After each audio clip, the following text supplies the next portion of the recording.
दोस्तों, इससे पहले पिछला वीडियो में मैंने क्या किया था, यहाँ तक आपका ऑब्जेक्टिव हो चुका था चैप्टर 9 तक।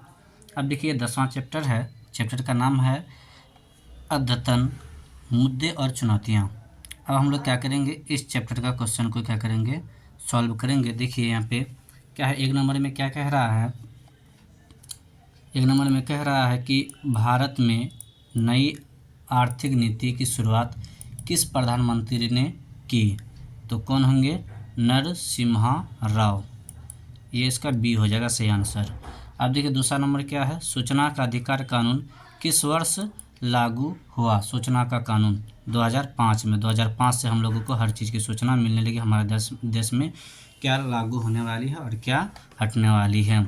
इससे पहले हम लोगों को ये सूचना नहीं दी जाती थी। अब देखिए अगला क्वेश्चन क्या है, 26 जनवरी हम मनाते हैं गणतंत्र दिवस के रूप में, स्वतंत्र दिवस के रूप में, शिक्षक दिवस के रूप में, झंडा दिवस के रूप में। तो 26 जनवरी हम लोग गणतंत्र दिवस के रूप में मनाते हैं।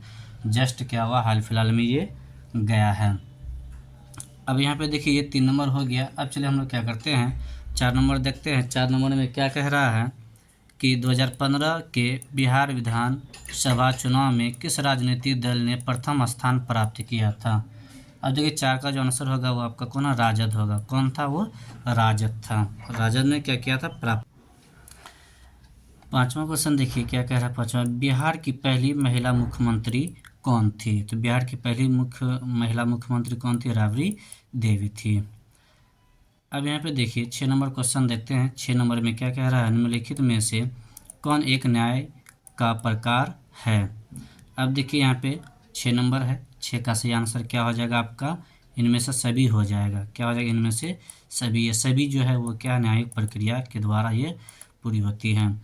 चलिए अब हम लोग 7 नंबर क्वेश्चन देखते हैं कि उल्फा एक आतंकवादी संगठन है। कहाँ का ये, श्रीलंका का है, पाकिस्तान का है, भारत का है। कहाँ का ये, भारत का है, अपना देश का ही है। भारत में नई आर्थिक नीति की शुरुआत कब हुई थी। तो भारत में नई आर्थिक नीति की शुरुआत 1991 में हुई थी। मनुष्य स्वतंत्र उत्पन्न होता है किंतु सर्वत्र वह बंधनों में बंधा हुआ है, किसने कहा था। अब यहाँ पे देखिए 9 नंबर क्वेश्चन है। पहला हॉब्स, लॉक, रूसो, मार्क्स, किसने कहा था, रूसो ने कहा था। ये देखिए 2 बार पूछ चुका है एग्जाम में। दोनों सदनों की संयुक्त बैठक की अध्यक्षता कौन करते हैं। ये आपका 2021 में पूछ चुका है।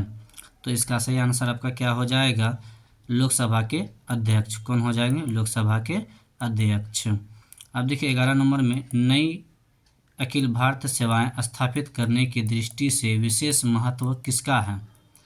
अब यहाँ पे देखिए नई अखिल भारतीय सेवाओं के बारे में क्या है, कहा है। तो उसमें से कौन होंगे, राज्यसभा के प्रस्ताव का। किसका हो जाएगा, राज्यसभा के प्रस्ताव का, यानी कि ए नंबर हो जाएगा 11। 12 का देखिए, भारतीय संविधान में समवर्ती सूची की प्रेरणा कहाँ से ली गई थी। अमेरिका से, ऑस्ट्रेलिया से और स्विट्जरलैंड से, पूर्व सोवियत संघ से। तो इसका सही जवाब क्या हो जाएगा, ऑस्ट्रेलिया से, यानी कि सी हो जाएगा 12 का। 13 नंबर में देखिए क्या कह रहा है 13 नंबर में कि निम्न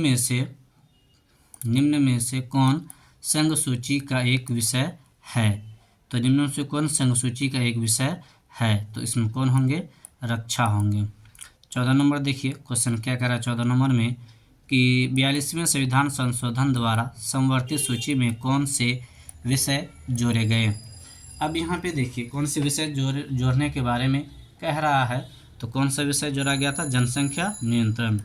जनसंख्या इतना ज़्यादा हो चुका है कि हमारा देश प्रथम स्थान पे आ चुका है जनसंख्या के मामले में। अब चलिए हम लोग 15 नंबर क्वेश्चन देखते हैं कि भारतीय संघ में अवशिष्ट शक्तियाँ किसके पास है। तो इसका जो सही आंसर होगा वो केंद्र के पास हो जाएगा। 16 नंबर, सर्वप्रथम किस राज्य में महिलाओं को पंचायतों में 50% आरक्षण दिया गया है। तो ये 16 नंबर है, अपना बिहार में दिया गया है। कहाँ, बिहार में। विकेंद्रीकरण किस शासन की विशेषता है। किस शासन की व्यवस्था है, संघात्मक शासन की विशेषता है। 17 का बी हो जाएगा। 18 देखिए, भारतीय संविधान की किस सूची पर केंद्र और राज्य दोनों विधायिकाएं कानून बना सकती है?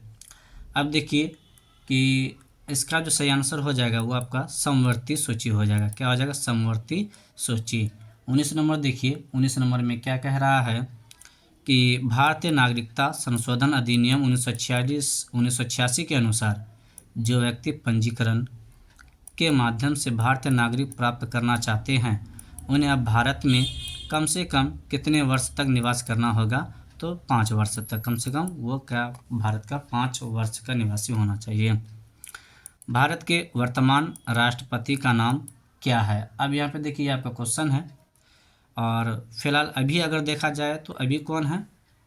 द्रौपदी मुर्मू हैं हमारे देश के भारत के।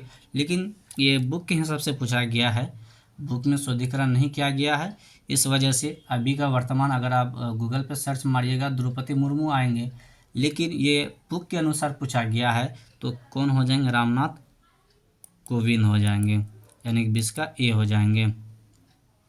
या फिर यहाँ पे भी देखिए इनमें से कोई नहीं, द्रौपदी मुर्मू है तो वो इसमें से नहीं है, तो यहाँ ये भी हो सकता है इनमें से कोई नहीं। लेकिन बुक के हिसाब से बुक में जो दिया है वो कौन थे तभी? रामनाथ कोविंद है। अगर बुक अपडेट हो गया होगा तो ऐसे तो प्रत्येक साल होते हैं अपडेट, अपडेट अगर हो करके आएंगे तो इनमें से कोई नहीं हो जाएगा। फिर अपने अनुसार इसमें टिक आउट कीजिएगा। अगर क्या द्रौपदी मुर्मू दिखे तो वही होंगे या फिर रामनाथ कोविंद, अगर इनमें से कोई नहीं है। आप इस पे भी क्या होते हैं? जा सकते हैं। बशर्ते क्या है किताब का आपका पूछा गया तो किताब के अनुसार क्या हो जाएगा? पूछा जाएगा। अगर आपका पूछ ले, इसी से रिलेटेड एक एग्जांपल याद आ गया, अगर आ जाए कि अत्यधिक जनसंख्या किस देश में है तो हम लोग क्या करेंगे? भारत नहीं बोलेंगे, चीन बोलेंगे, क्योंकि 2011 में जो जनगणना हुई थी उसके अनुसार क्या है? चीन है। लेकिन अभी कोरोना काल की वजह से फिर क्या हुआ, इधर 17 में नहीं हो पाई जनगणना, जिसकी वजह से वैसा डाटा नहीं आया हुआ है ऑफिशियली। इनऑफिशियली हम लोग क्या कर सकते हैं? ऐसे भारत है नंबर 1 पे, लेकिन जनगणना के अनुसार जब तक अभी रिपोर्ट नहीं आया है तो अभी कौन होंगे? चीन ही होंगे। तो उसी प्रकार अगर इसमें क्या हो जाएगा, अगर आ जाएंगे द्रौपदी मुर्मू तो वही होंगे, नहीं तो इनमें से कोई नहीं, या फिर रामनाथ को भी हम लोग लगा सकते हैं क्योंकि बुक में यही है, इसी के बारे में दिया गया था। निम्नलिखित कौन सा अधिकार अंतःकरण की स्वतंत्रता पर बल देता है? तो इसका सही आंसर क्या हो जाएगा? राजनीतिक अधिकार। कौन? राजनीतिक अधिकार। 22वां देखिए, किसने कहा है राजनीतिक मूल्यों का प्राधिकृत विनिधान है जो किसी समाज में बाध्यकारी होता है? तो इसका सही आंसर क्या हो जाएगा? David Easton. क्या हो जाएगा? David Easton. पॉलिटिक्स नामक पुस्तक का लेखक कौन है? तो कौन थे? अरस्तु थे। कौन थे? अरस्तु थे। किसने कहा है कि मुझे स्वतंत्रता दो या मुझे मार दो? किसने कहा था? ये बहुत नारा फेमस हुआ था और वो कौन थे? थॉमस जेफरसन थे। अब देखिए 25 नंबर क्वेश्चन क्या कह रहा है? संविधान के किस शोधन द्वारा मौलिक कर्तव्यों को जोड़ा गया था? वो क्या था आपका? 1976 का 42वां संशोधन, यही इसका क्या हो जाएगा? सही आंसर। अब यहाँ पे देखिए 26 नंबर क्वेश्चन क्या कह रहा है? किसे सत्ता का सिद्धांत शास्त्री माना जाता है? तो इसका सही आंसर क्या हो जाएगा आपका? अरस्तु हो जाएगा। कौन हो जाएगा? अरस्तु हो जाएगा। अब यहाँ पे देखिए 27 number question, A grammar of politics नामक पुस्तक का लेखक कौन है? अब यहाँ पे इसका जो लेखक है वो कौन है आपके? H.J. लास्की है। कौन है? H.J. लास्की। किसका? Grammar of politics. अब देखिए 28 नंबर क्या कह रहा है? किस सिद्धांत के अनुसार वर्गविहीन समाज में ही न्याय उपलब्ध हो सकता है? ये आपका जो है 28 नंबर क्वेश्चन है। 28 में कहा किस सिद्धांत के अनुसार वर्गविहीन समाज में ही न्याय उपलब्ध हो सकता है? तो वो क्या? मार्क्सवादी सिद्धांत के द्वारा। अब देखिए 29 नंबर, न्याय व्यवस्था को सुरक्षित रखने में किस तत्व की सर्वाधिक महत्वपूर्ण भूमिका है? तो इसका सही आंसर आपका क्या हो जाएगा? वो प्रभावी, विविध व न्यायिक व्यवस्था हो जाएगा। 29 का सी हो जाएगा। 30 देखिए, किसने कहा है कि कानून के बल के बिना अधिकार एक शब्द की तरह है जिसे मनुष्य की रक्षा नहीं हो सकती? काफ़ी अच्छा लाइन है ये। तो किसने लिखा? थॉमस हॉब्स ने लिखा था। 31 में देखिए, निम्नलिखित में से कौन मार्क्सवादी विचारधारा से संबंधित नहीं है? यहाँ पे देखिए नहीं है बोला है, तो वो कौन है? पूंजीवादी समाज है। कौन है? पूंजीवादी समाज। 31 का ए। 32 में देखिए, अधिग्रहण युक्त व्यक्तिवाद की अवधारणा किसके चिंतन में निहित है? अब यहाँ पे देखिए, ये आपका क्या नंबर है? 32 नंबर क्वेश्चन है। 32 का जो सही आंसर होगा वो हॉब्स व लॉक हो जाएगा। हॉब्स व लॉक हो जाएगा, सी हो जाएगा 32 का। 33 में देखिए, नागरिक गणतंत्रवाद का सूचक किसने प्रतिपादित किया? तो इसका सही आंसर आपका कौन हो जाएगा? अरस्तु ही होगा। कौन होगा? अरस्तु होगा। 34 देखिए क्या कह रहा है, निम्न में से किसे सबसे पहले भारत रत्न से सम्मानित किया गया था? यानी कि अपने भारत देश के कौन ऐसे व्यक्ति हैं जिसे क्या कर दिया गया था? सर्वप्रथम भारत रत्न से उसको नवाजा गया था। सी राजगोपालाचारी। कौन होंगे? सी राजगोपालाचारी हो जाएंगे। 34 का ए हो जाएगा। 35 में देखिए, किस राष्ट्रीय राजनीतिक दल की स्थापना 1980 में हुई थी? तो किसकी हुई थी? भारतीय जनता पार्टी 1980 में हुई थी। निम्न में से कौन सा अनुच्छेद जीवन के अधिकार से संबंधित है? जो हमारे जीवन से जुड़ा हुआ है, तो वो कौन है? अनुच्छेद 21 है। क्या है? अनुच्छेद 21 है। 36 का क्या हो जाएगा? डी हो जाएगा। अब यहाँ पे देखिए 37 में है, माउंट मैन की उपाधि किसे दी गई थी? माउंट मैन की उपाधि वो कौन थे? दशरथ मांझी थे। कौन थे? दशरथ मांझी थे। अब देखिए 38 है, सरदार सरोवर बांध किस नदी पर अवस्थित है? तो वो नर्मदा नदी पे अवस्थित है। किस पे है? नर्मदा नदी। बोडोलैंड प्रादेशिक क्षेत्र कहाँ स्थित है?